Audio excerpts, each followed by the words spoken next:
Bonjour à tous, c'est Marion. Salut à tous, c'est Johan. On se retrouve sur la chaîne de La Dozaine pour la dernière fois avec ce 10e épisode de l'émission Waste of Time. C'est l'épisode final déjà. On vous propose aujourd'hui un épisode un peu particulier. C'est un épisode hors série et on va revenir ensemble sur les stéréotypes les plus répandus attachés aux jeux vidéo. Vous les avez sûrement déjà entendus, violence, addiction, etc. etc. Ils amènent débats et controverses sur les plateaux télé, dans les salles de classe, mais aussi et peut-être surtout dans l'environnement familial. Ces stéréotypes, ils montrent une image négative du milieu, que ce soit des joueurs, de la nocivité supposée du temps de jeu, des images violentes transmises. L'incompréhension mutuelle entre les différents camps, il semble ne pas permettre la mise en place d'un dialogue, et finalement peu d'études tendent à mettre en avant les effets positifs du jeu vidéo sur celui qui y joue. Avec cet épisode hors série, on veut tenter de réconcilier tout le monde en apportant des éléments de discussion. Premier point, et pas des moindres, l'aspect addictif de la pratique, ou comment évaluer l'impact de ces univers virtuels sur notre quotidien. Alors, qu'est-ce qu'une addiction ? Pour l'OMS, c'est un état de dépendance périodique ou chronique à des substances ou des comportements. Il y a différents critères qui viennent compléter cette définition pour mieux diagnostiquer les raisons, les modes de consommation et finalement les conséquences de l'addiction sur les individus. On retrouve alors la perte de contrôle de soi, la question de l'absentéisme, des problèmes relationnels ou encore l'incapacité d'arrêter après une prise de conscience des troubles provoqués. Les comportements et la consommation de substances addictives, ils ont des effets directs sur les informations reçues et transmises à nos petits cerveaux et les empêchent sur le long terme de dépasser la recherche du plaisir pour s'émanciper de ses addictions. On pourrait dire qu'il est déjà trop tard dès qu'on parle d'addiction en fait. C'est notre point de départ pour la question de l'idée d'addiction aux jeux vidéo. Gardez cette information en tête car on y reviendra plus tard.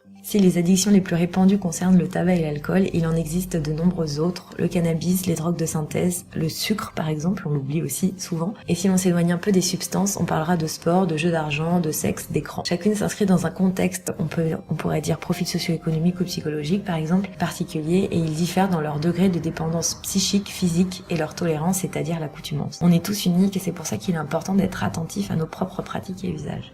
Mais alors comment une addiction se crée ? Pourquoi est-ce qu'elle existe ? La première question qui vient légitimement en tête, c'est lorsque l'on prend conscience des effets négatifs que provoquent les addictions, est évidemment de se demander pourquoi est-ce si dur à faire disparaître si on est tous d'accord sur le constat négatif. Pour répondre à cela, il faut se pencher sur les raisons qui nous poussent à commencer la consommation ou la pratique, ce que cela représente pour nous, pour peu à peu s'ancrer dans nos habitudes avant de ne plus pouvoir s'en détacher. Le but de cette vidéo n'est pas de revenir en détail sur tous ces points, mais de nombreuses études s'y sont intéressées, et que ce soit sous une pression sociale plus ou moins forte pour s'intégrer ou pour répondre aux normes qui s'imposent à nous, on a tous une relation assez personnelle avec ces pratiques.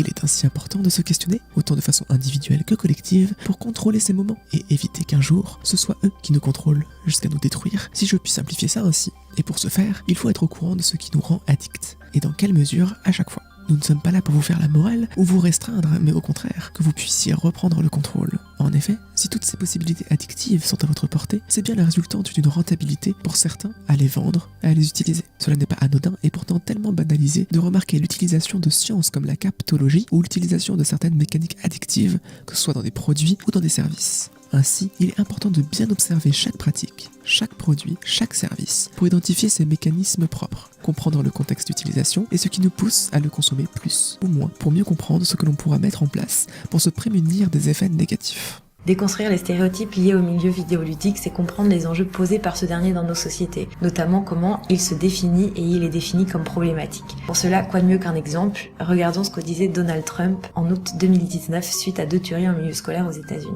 Nous devons stopper la glorification de la violence dans notre société. Cela inclut ces jeux vidéo atroces et sinistres qui sont désormais partout. Il est trop facile aujourd'hui pour la jeunesse perturbée de s'entourer d'une culture qui célèbre la violence. Nous devons mettre un terme, ou du moins réduire de manière significative cela, et nous devons commencer immédiatement. En réinsistant sur un lien de causalité entre le jeu vidéo et la violence chez la jeunesse américaine, Donald Trump y perpétue un discours déjà bien répandu dans nos esprits. On peut alors légitimement se demander pourquoi ces derniers sont portés par autant de voix, alors que nous le savons, les joueurs et les joueuses dans le monde entier ne sont pas le terreau fertile de tous les actes de violence de nos sociétés. Mais alors, la violence serait-elle inscrite dans le jeu vidéo plus que dans d'autres médias ? Certes, d'une certaine manière, l'implication du joueur est plus grande car ce dernier est aux commandes de l'action. Pour autant, cela ne sous-entend pas qu'il ne puisse faire la différence entre le réel et le virtuel. Regardons de plus près les jeux vidéo et les univers qu'ils nous proposent. Nous l'avons vu avec cette émission, nos ressentis et notre immersion peuvent être différents selon les jeux, le scénario, le gameplay ou les personnages. Alors, comment interpréter cette violence ? Est-ce qu'elle est quantifiable ? Est-ce qu'elle est justifiable ? Est-ce qu'elle est plutôt physique, visuelle, auditive ? Y a-t-il une différence entre une violence infligée et une violence subie ? Enfin, qu'est-ce qu'impliquent ces réponses à ces questions ?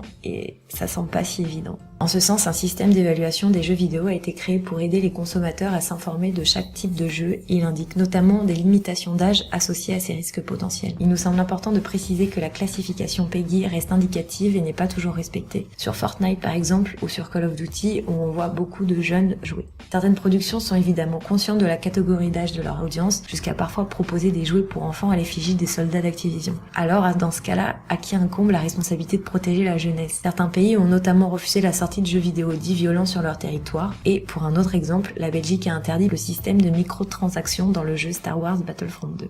D'ailleurs, lors de ce discours de Trump, de nombreux défenseurs du jeu vidéo se sont indignés, aussi bien les joueurs que les grands acteurs de cette industrie, présentant le jeu vidéo comme un art. Je ne peux que vous inviter à aller voir l'excellente vidéo de la chaîne Game Next Door intitulée « Le jeu vidéo est un art » et après, si vous voulez voir un peu l'argumentaire qui a été déployé pour défendre le média, ainsi qu'une réflexion sur l'apport de cet échange d'arguments. Mais en effet, le principal gros retour portait sur le fait justement que le président des États-Unis faisait un énorme amalgame et présentait sa méconnaissance du milieu vidéoludique pour ainsi généraliser la violence dans les jeux vidéo comme si c'était si simple à définir, en plus d'occulter les jeux ne comportant pas ou ce que ce média peut apporter de positif. En effet, ce sont toujours les mêmes jeux qui sont mobilisés pour accuser le média. Les jeux de guerre, ceux où on accorde des tueurs, etc. En d'autres termes, on peut citer Doom, où l'on massacre des démons par centaines, Call of Duty, doit-on vraiment encore le présenter, ou encore Dead by Daylight, où l'on incarne soit des survivants, soit un tueur. J'ai par exemple presque 2 heures de jeu sur ce dernier, cela fait-il de moi quelqu'un de dangereux? Attention Marion.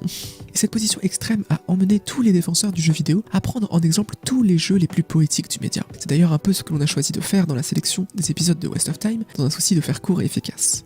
Mais nous serions ravis de vous présenter des centaines d'autres jeux comportant plus ou moins de la violence et revenir ensemble sur l'utilité de cette dernière dans le récit vidéoludique par exemple, comme c'est un peu le cas si l'on revenait sur The Last of Us, où l'on met fin à un bon paquet de vie par exemple. Mais bref, on s'égare un peu je pense. On en arrive ainsi au point évoqué plus haut. Mais existe-t-il vraiment une boîte jeux vidéo qui les définit tous, puisqu'il est si facile de trouver des contre-exemples? Et c'est ainsi qu'émerge la question la plus importante de toutes ces réflexions. Pourquoi joue-t-on?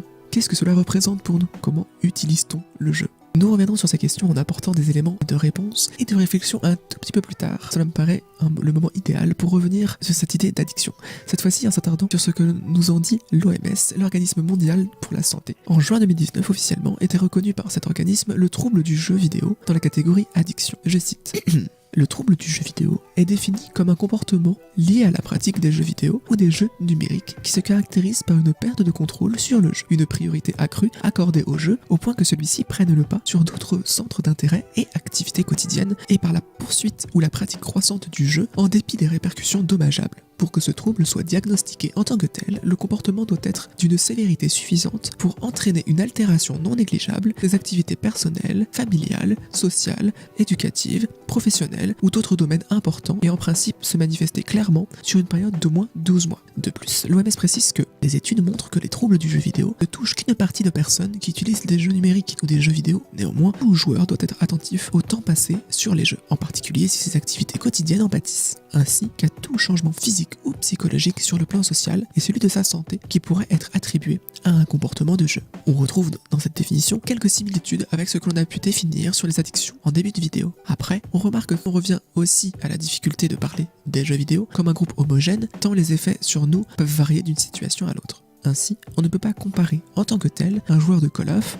ou de Candy Crush. Ce qui ressort, c'est surtout un comportement excessif, dans ce sens où il empiéterait sur la qualité de vie de la personne concernée. Cependant, une fois le diagnostic établi, nous voilà bien avancés. Alors certes, avec tout cela et ce que l'on a pu dire, on peut être attentif à la pratique, au type de jeu, en surveillant les mécanismes addictifs présents dans un jeu, présentant des jeux d'argent par exemple. Mais on reste incapable d'agir, et c'est là que l'on en revient à la compréhension de la pratique. Cela demande une certaine empathie, une compréhension, une approche détachée justement des stéréotypes pour voir et percevoir les différences et similitudes entre les joueurs, leurs pratiques, le comment du pourquoi, si je puis dire. Est-ce que l'on joue pour socialiser, pour fuir et échapper à un quotidien oppressant? Quelles sont les attentes que l'on projette dans notre pratique? On en arrive donc à parler d'addiction aux jeux vidéo de manière abusive car on a une vision erronée de ce que nous propose ce média, quels qu'en soient les différents types. Il existe des initiatives pour amener un dialogue dans notre société, tout le monde n'est pas prêt à discuter des différentes perspectives. De notre côté, on essaie de transmettre l'idée que la dépendance aux jeux vidéo n'est pas une généralité.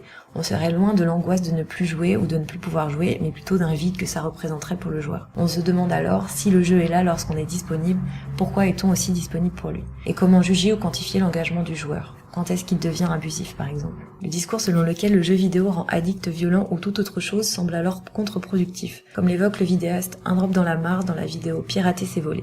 Sur ce point, on s'attaque aux mauvais coupables et in fine, on nie complètement les causes des problématiques liées aux jeux vidéo. Par ailleurs, dans le contexte du Covid-19 et du confinement, une campagne de l'OMS intitulée Play Apart Together, qui signifie jouer ensemble mais à distance, a été soutenue par les grands acteurs du milieu vidéoludique et a eu pour objectif de promouvoir le maintien des liens sociaux par le jeu vidéo. Ray Chambers, grande figure de l'OMS, a déclaré sur Twitter « Nous sommes à un moment crucial pour évaluer les retombées de cette pandémie. Les entreprises de l'industrie des jeux vidéo ont une audience mondiale. Nous encourageons tout le monde à Play Apart Together. Plus de distanciation physique, plus de mesures aideront à aplanir la courbe et à sauver des vies. » Nombre de joueurs ont interprété ces déclarations comme une énième prise de position stéréotypée de l'OMS et ils pointent également du doigt la contradiction entre les différents positionnements de l'organisation sur ce média. Ce n'est pas le fait de jouer qui pourrait avoir un impact négatif, c'est bien l'excès qui reste certes marginal mais qui ne doit pas être ignoré pour être mieux diagnostiqué et pris en charge de la bonne manière par des professionnels. Mais alors au final, c'est quoi le jeu vidéo?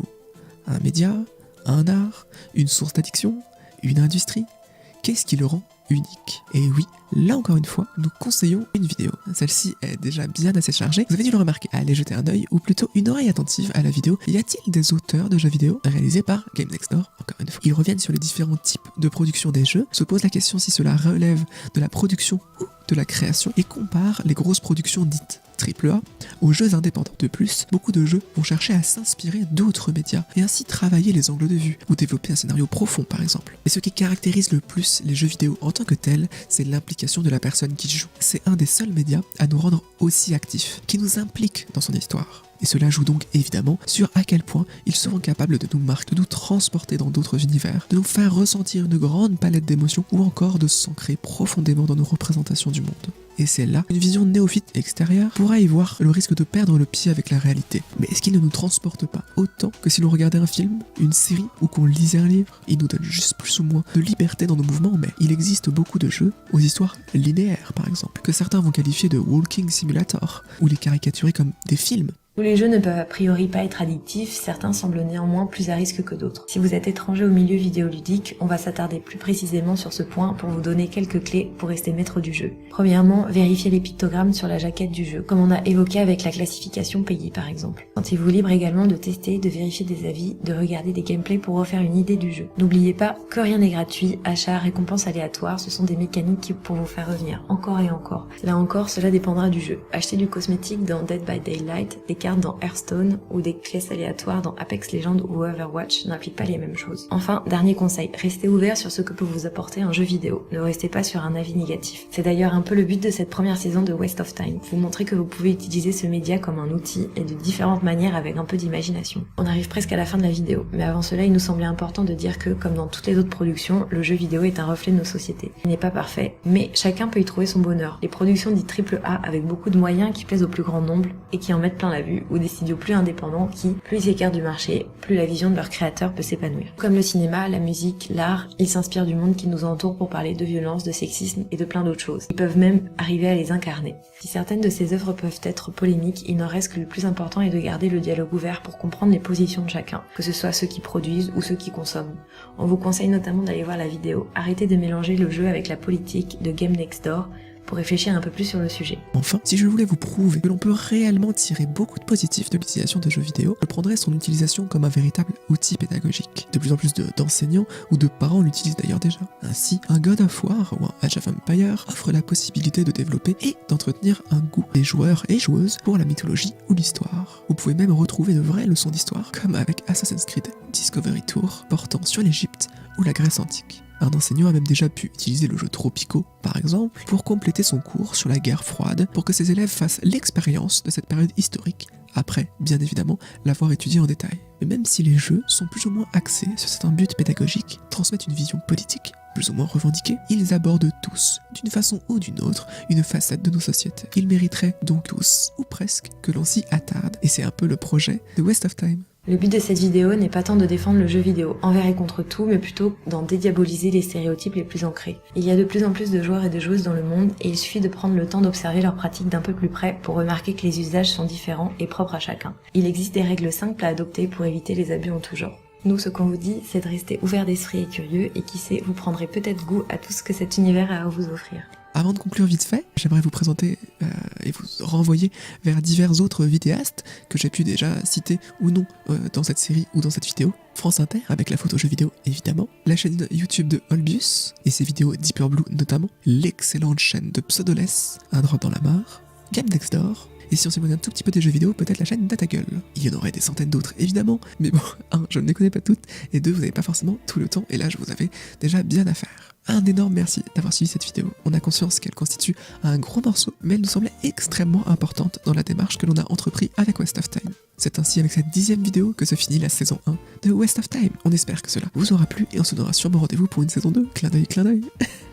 On attend pour ça vos retours avec impatience, vos likes, vos partages. N'oubliez pas de vous abonner si ce n'est toujours pas fait et de suivre la douzaine un peu sur tous les réseaux, que ce soit Twitter, Instagram, etc. pour être au courant de tous ces projets. Sur ce, on vous souhaite à tous et à toutes une bonne continuation, de bonnes heures de réflexion et de jeu, on espère. Merci à tous d'avoir suivi cette aventure avec nous, on espère vraiment que ça vous a plu et surtout n'hésitez pas à nous donner vos avis en commentaire, on suivra ça de très près avec Johan et je vous dis pas à la semaine prochaine mais à bientôt j'espère en tout cas. Salut.